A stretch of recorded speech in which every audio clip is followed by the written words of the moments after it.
m'appelle Kimura Piol Nathalie Lemoine.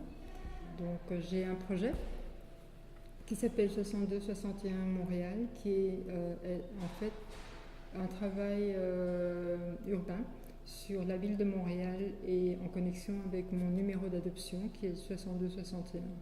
Pour moi, c'était une excuse d'essayer de rencontrer les habitants de ce numéro dans 100 rues sélectionnées. J'ai développé ce travail depuis la Corée, je dirais, quand on a célébré les 50 ans d'adoption internationale avec la Corée.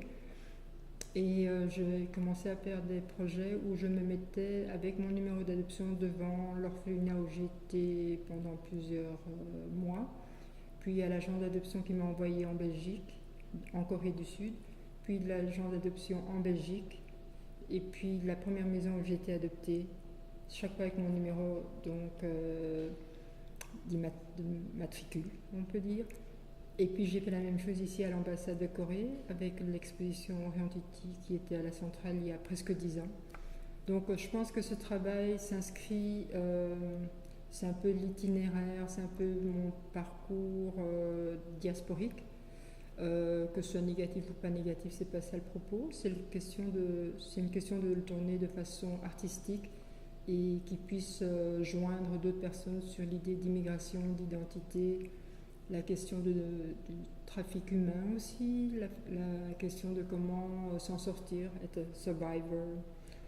Et donc c'est une résidence de 6 semaines qui me permet de développer un film à narration non linéaire.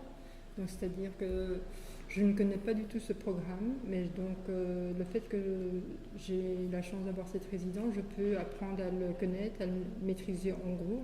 Et donc pour moi, je suis une artiste normalement calligraphe, vidéo, peinture, un peu de photographie, mais les arts numériques n'étaient pas du tout dans mon optique vraiment.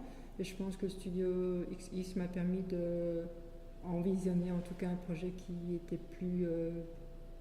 était un challenge pour moi en fait. Et le fait qu'il y ait le soutien du studio, ça me donnait aussi un endroit où je pouvais me lancer là-dedans, dans cette aventure, je pense. Donc ça m'amène aussi à découvrir de nouvelles communautés ou formes d'art. Donc je pense que c'est toujours un plus de s'intéresser à ce studio et puis j'espère qu'il vivra longtemps.